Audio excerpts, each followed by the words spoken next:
Hello and welcome to what is effectively going to be my practice blog. I thought that the journey that we all take as musicians in learning and how we learn, the resources that we use and the processes that we go through to go from not being able to play something to being able to play it is really interesting. When other people talk about it, when I read interviews in magazines or when I meet people, I'm fascinated by that process and how it's kind of slightly different for everyone, but actually the same. You know, frustration, angst, torture, and finally relief that you can at least play a couple of notes properly.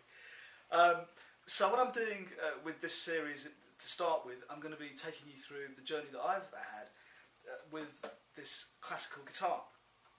This is an Alhambra classical guitar with a full-size neck. It has a pickup and a cutaway, and this has been a very, very tricky thing for me. I'm an electric guitar player mainly. I've had a sort of flamenco guitar for a while, a nylon string flamenco guitar, but I'm an electric player. I play with a plectrum and have done for many, many, many years. I do play with my fingers a little bit, but not in a classical style, in a very haphazard way.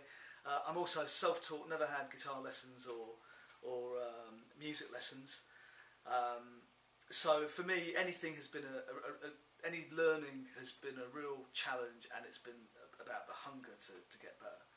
And I got this guitar a couple of years ago because I was recording an album with a band I play with called Baraka, and the music that I was writing and that we were writing together, it seemed that a nylon string classical sound was what we were kind of after. And having used my flamenco guitar for the last album, we realised it wasn't the right sound. So I bought this, and then the nightmares began. It's got a much wider neck, a far higher action. The tuning is tuning stability. The intonation, I should say, is tricky. And anybody who plays classical guitar will tell you that these are this is not unusual for a classical guitar. But I play with a plectrum, so I'm not only dealing with a whole other style of guitar. I'm dealing with a guitar that's almost unplayable with a plectrum. So on an electric, although that kind of thing would be,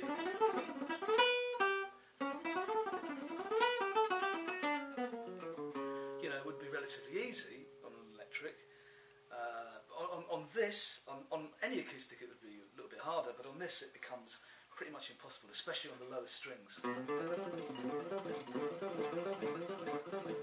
Scrappy at best. Now, I'm not saying that I play like that all the time, that's that kind of John McLaughlin, Al Di Meola kind of style isn't necessarily how I always play, but to develop the facility and to develop clarity and articulation on this guitar, I've had to go back to just absolute basics.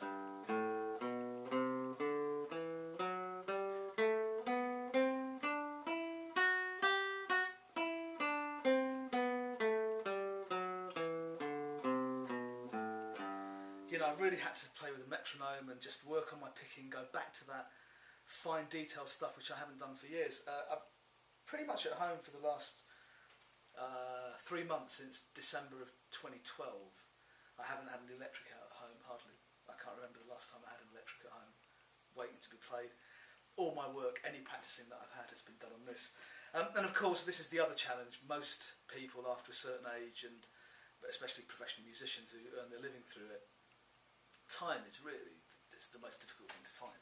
I very rarely have what I would call spare time.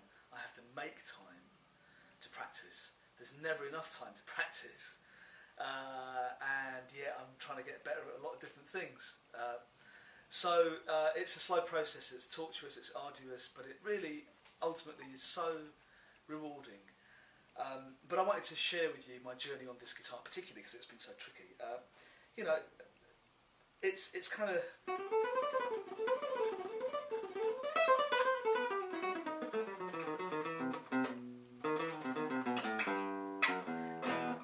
It's when I get down to the bottom 3 strings that the trouble starts. The string spacing is wider than on a normal electric, or indeed a kind of flamenco guitar. The action is much higher, and because the distance of travel that the pick has to make between each string is just maybe a millimetre, maybe 2 millimetres wider, it really causes a problem. Try and get that clean and smooth and articulate. So this is what I'll be working on. I'll be working on trying to get that right.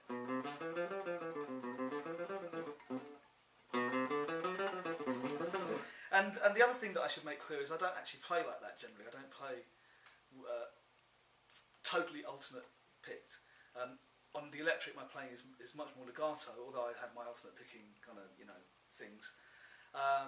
Because I made a decision many years ago that I didn't want to play like the people that I was really listening to a lot, whether it was Jimmy Page, Alan Holdsworth, Al Di Meola, John McLaughlin, or Robin Ford, or Larry Carlton. Whoever I was listening to a lot, I didn't want to play like them, so I took very definite steps to eradicate certain elements from my playing. However, I find that when I go to the acoustic, it's quite natural to start playing in that style, and also it's so much harder to play legato on an acoustic. It kind of doesn't sound right, and also the technique just doesn't work as much.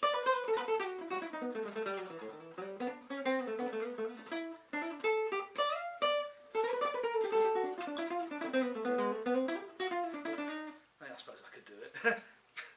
But it sort of lends, the sounds that I'm hearing in my head kind of lend themselves more to the alternate picking thing.